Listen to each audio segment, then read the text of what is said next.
Hello. I thought I'd share a few meandering thoughts, really. Discuss a few things, a few observations about life in general. But we'll start with as above, so below. Consider a purely internal version of this. Now, I think it's fair to say from the observation that most people want instant results.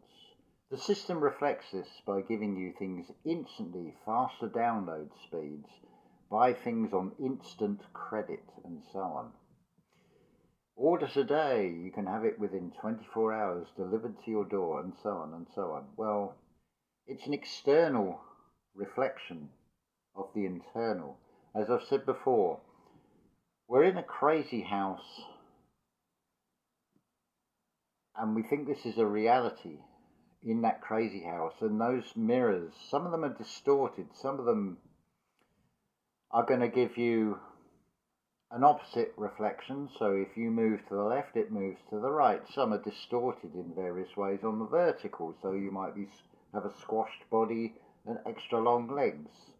But they're all illusions. They're all the Maya.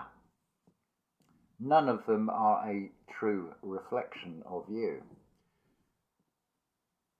But turning to the micro of the as above, so below, consider if you eat, say for example, a pork steak and a sugary donut. The stomach will go for the easiest option, which will be the sugary donut. The sugar satisfies the physical body. Likewise, the above version of that will be wanting ready answers. You've almost got an analogy of somebody saying, I want to drive a car, so you plonk them in the driving seat and say, off you go. It can't work like that. You need to master and familiarize yourself with your new body shell, i.e. the driving seat of that car. You have to master the controls. There is no easy shortcut. In that sense, I feel like a bunny rabbit with these bits of hair. A touch of ego vanity kicking in there. Again, the system reflects so much, so internalize everything. Where is it always that you find the answers? Is it not an expression of, oh, I've lost, say, car keys, and it was always the last place you look? So now internalize that, because you really do have all the answers inside you. There are no shortcuts, but at the same time, because this is a duality, there is a shorter route, a route where you can make things easier upon yourself. Now consider you are the center. This is shown on birth charts in astrology. You are the center of that chart.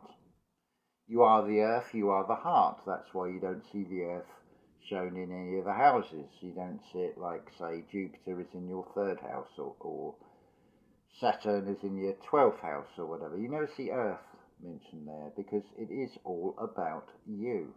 You are the center of a universe, a micro universe within a macrocosm.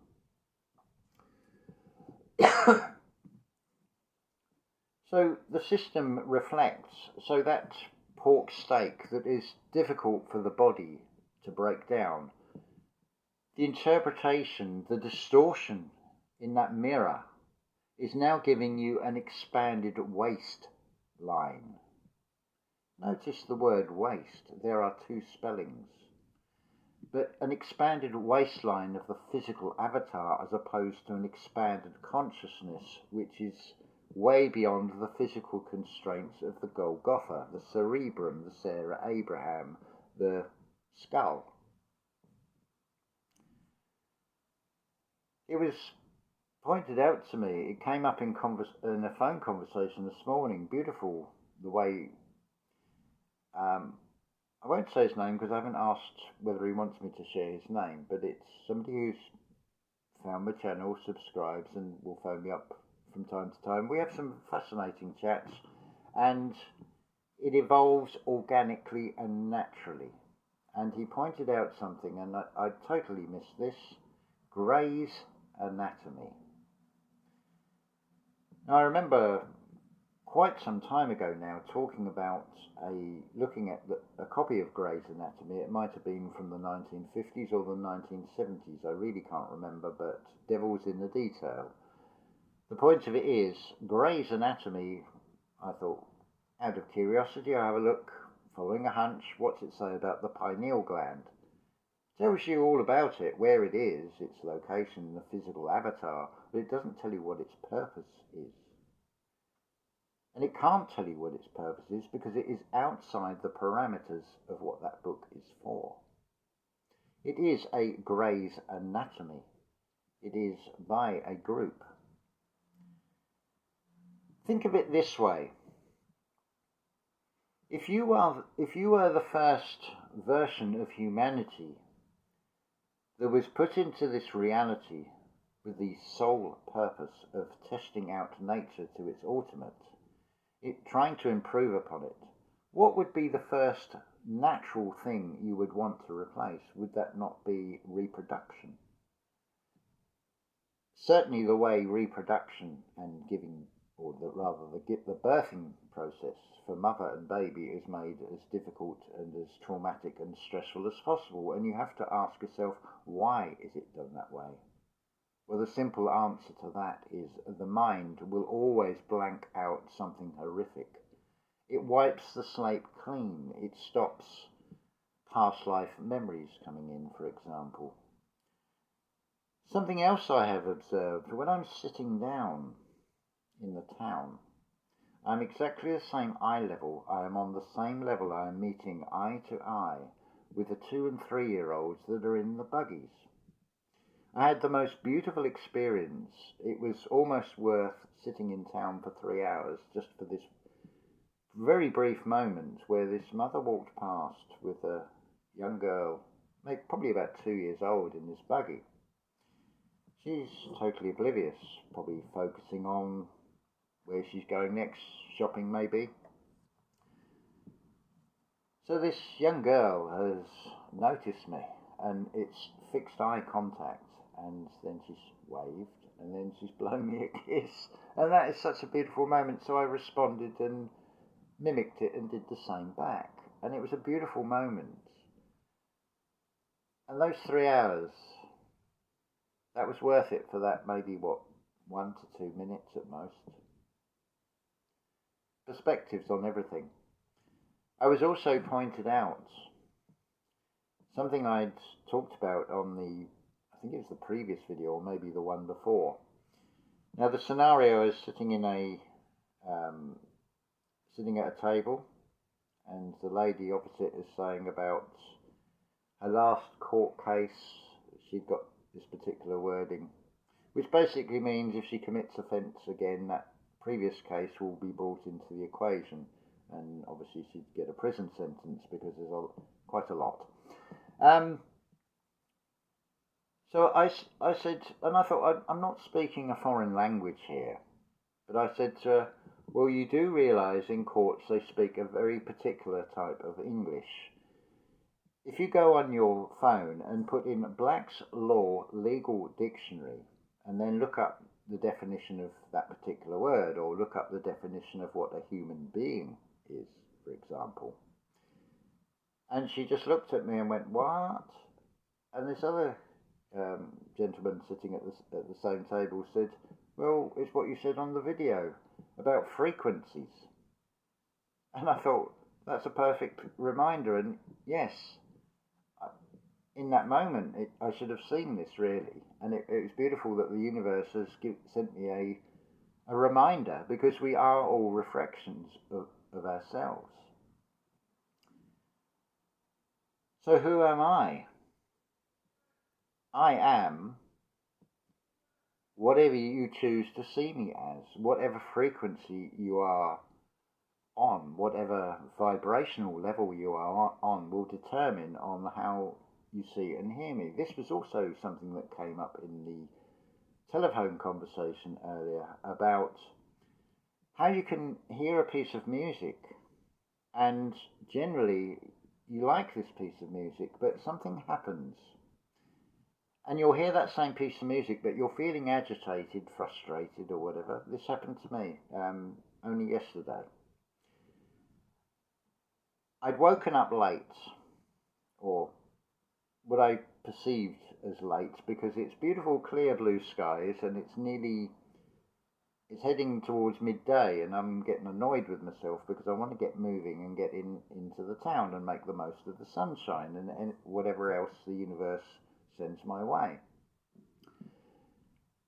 And so I found the music annoying where I normally wouldn't. And it is very much about what we vibrate and send out will determine what comes back. Right down to that signal, that broadcast that the radio has now decoded as sound, as a piece of music. So this is why so many cannot hear. Because they have these very narrow bandwidths of perception. And for whatever reason, they're not open. Maybe they've never been shown, but they have to have a desire to want to look at things. This is what it's all about, this whole the last place you look, because who would really have the audacity to come to that realization of who I am? So we look externally for the I am. But we are all expressions of it. We are all reflection of it.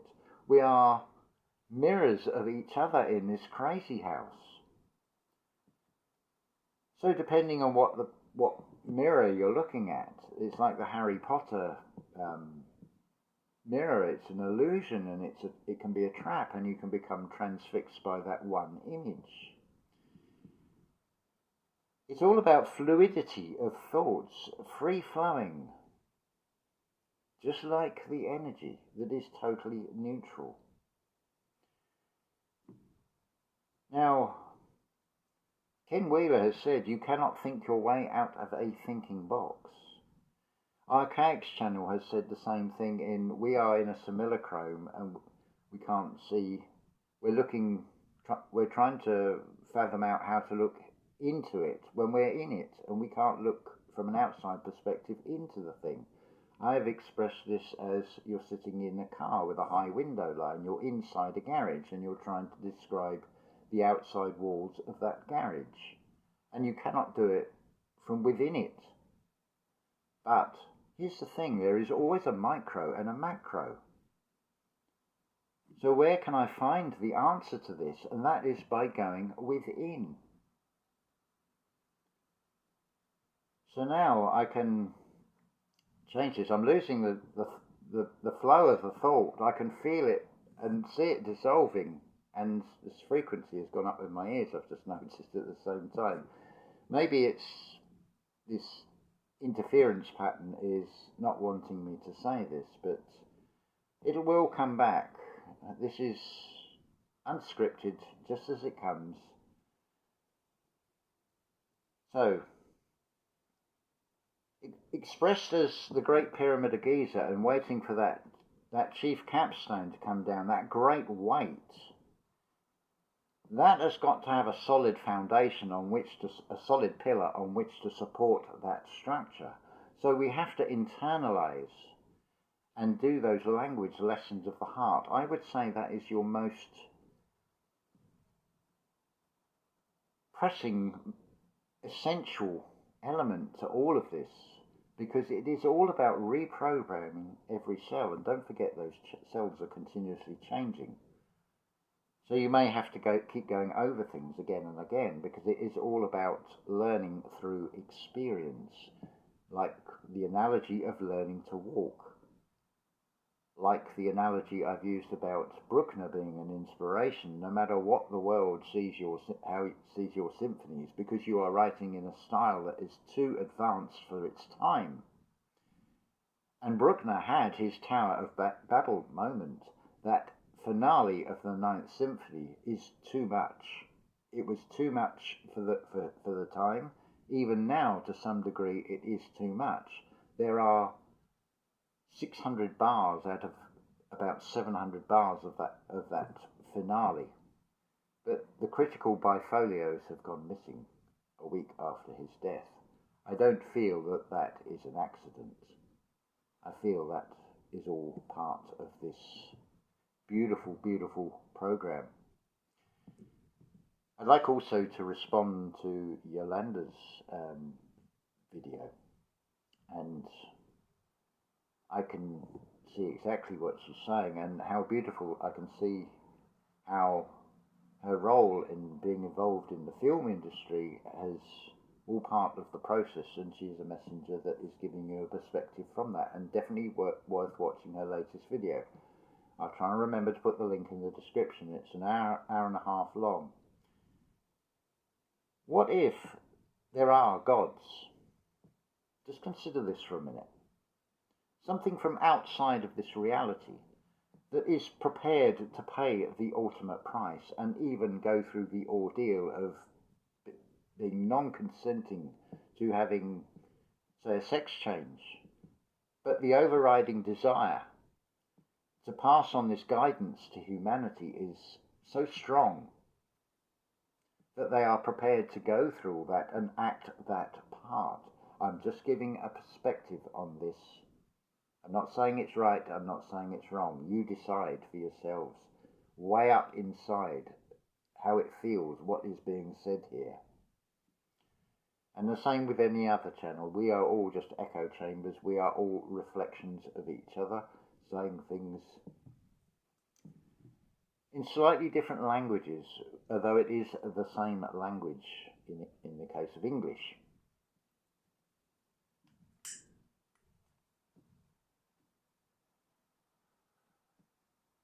We have a paradox situation. We have very much moved into Planet of the Apps, which I have noticed by observation. Just look at the number of people who walk along like that, holding a device in their hand, interacting with the artificial, encouraged more and more.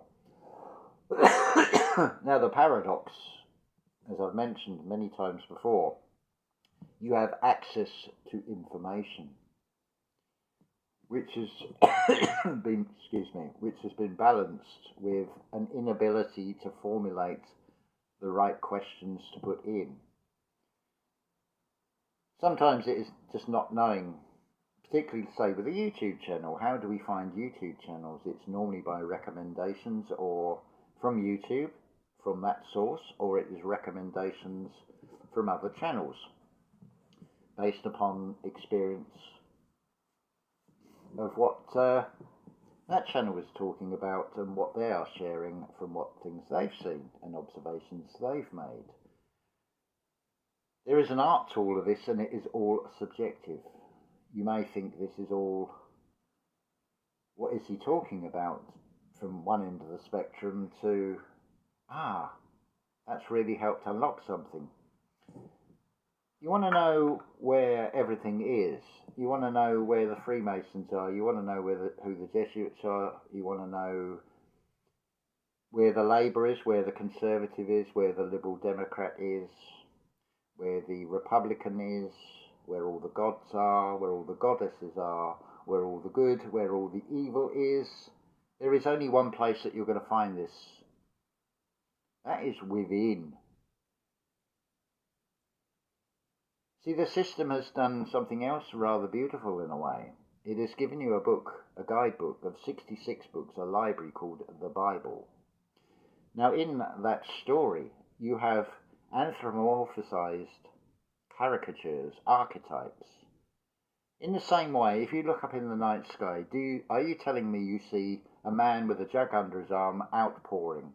Are you seeing a scorpion? Are you seeing a ram? Are you seeing a bull or a crab or a lion or whatever in the sky? Are you just joining the dots and making a picture?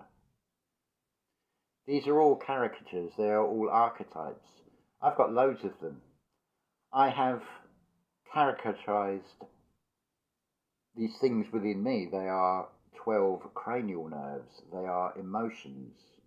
So there's one called anger. So I have applied a name and I have applied a physical manifestation to that. I call it Ludwig van Beethoven because Beethoven was renowned for having quite a fierce temper. So I use that image. I've created an internal play with these characters. So I may have Anton Bruckner come forward, who is doubtful, unsteady. And I'll let these characters come and have an audience in the throne room, which is up here. And I will hold counsel and I will listen and I will weigh up and then respond accordingly. And often I will say to Beethoven, look, just go and sit down again. I bear in mind what you're saying.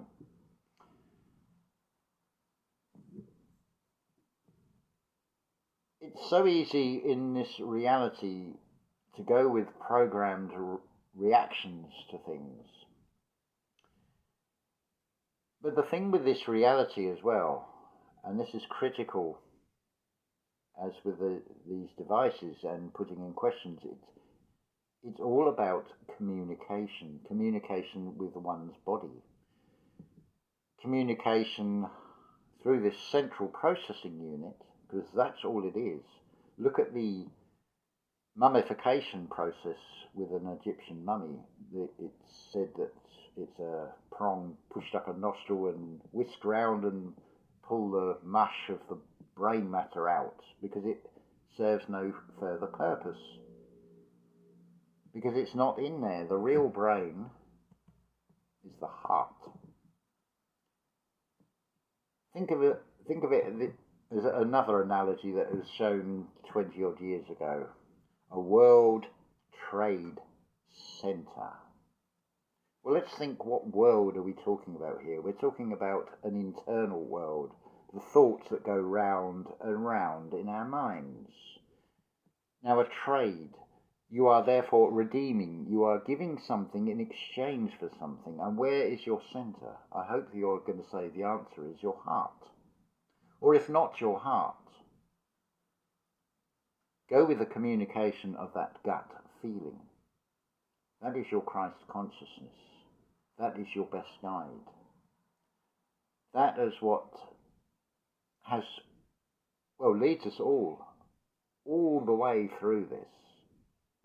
But whether we choose to listen to it or ignore it, this free will thing. But how far does that free will go? Because there is another picture that emerges out of this. And for many of you that I've spoken to, when you have this determination that you want to move, I've had many testimonies from people who have said that on the day that they've moved, they've had a broken leg or something, because it's fixing you to a place, like the fixed stars. Remember, there's a micro and a macro. As many channels talk about free energy, but consider what that energy is being used for and how it is being used. Reflect upon that, and reflect upon distorted reflections. I think you'll start to see there is a pattern to this. Think about the way lightning works. It comes from the ground, from Earth, from the motherboard. It goes up and arcs back. Think about our energy and what that does. Think about the energy that you send out, the feelings that you project out, and what happens with that. It's magnetic. Things stick to the outside. You will bring it to the outside, from the external to the avatar. But where you're operating from will determine what you're going to draw towards you. What is a very significant word because it is an expression of power. in the energy sense. Just on one final note, think about the word thrown.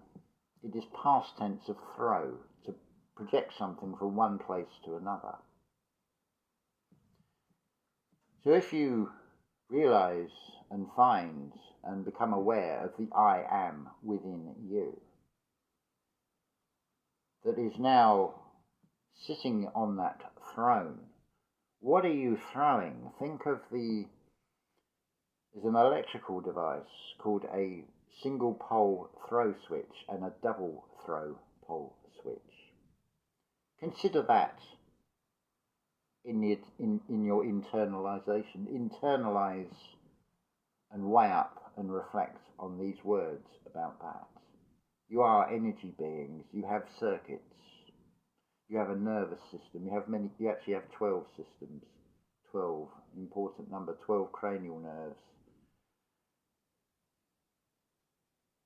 Wow, we've gone up to 26 minutes with this. But we are having a spiritual evolution. It is expressed as being a war upon the spirit, not a war of flesh, and that is exactly what it is. There is a fundamental point to this. Now, where are you placing your funding? What is your funding, and what is the mentality that is funding? What are your thoughts and feelings doing to you internally? Is there a better way to do it? Can you change things? Can you reprogram? I would suggest doing the language lessons of the heart as a perfect way of doing things. But there are no shortcuts. That is a shortcut in the sense you'll make it easy upon yourself, but it still involves doing a lot of internal work, and it is one worth doing. Just my advice from my experience of things: go with gut feeling, go with hunches. You can do things in a benevolent way, in many unseen ways as well, that can't be measured, because we're talking about something that is outside of this reality that cannot be quantified, and just like the magnet, just like the vortex, just like thoughts, everything comes from nothing and will return to nothing from this reality, dust to dust, ashes to ashes, and all that. But that's the natural part, which is part of this natural cycle in this natural realm. It is finite. It decays, it transmutes, it follows the seasons. Same pattern, same principle. So there's a few things to weigh up there, I think, in this video, and I can't even, it's just gone, it's just flowed. There's no sort of plan, it's just I wanted to express and let out. It is important to let these things out. Let things radiate and shine out. That is surely the whole point of it, from the spiritual perspective, from the unseen, to shine, to spread the love. Love has many interpretations, but the pure, unadulterated love of oneself, really, if you think about it, because it is a love of oneself, because we are all reflections of each other. We are all presentations to each other, just like those mirrors. Some are distorted, some are perfect copies, some are reflections on to show you how to be, some are reflections on how not to be. There's a whole spectrum, like everything else, between the alkaline and the acidic. It's finding the balance within everything, within oneself. So consider that free electricity. What is it really being used for? I'll talk about that more. I have already discussed this, but I'll come on to that. I'll reiterate about that, because we can do this. It is us from here that is going to change this. There may be a macro response that matches that, because there is always a macro and micro. But let's meet it halfway, let's meet in the balance and do our bit, because there is clearly a reason and a reason and a purpose for us to be here, to remember ourselves, to reprogram ourselves, to reinvent ourselves, to create a new world order within a physical avatar embodiment. So love to you all, and may this message inspire you, spark some seeds, open up new doorways for you, open up the wonder and spectacular beauty and the real majesty of this realm that we're in, this experience. It really is beautiful. Right, 30 minutes, stopping there. Love to you all. Ta-ta for now.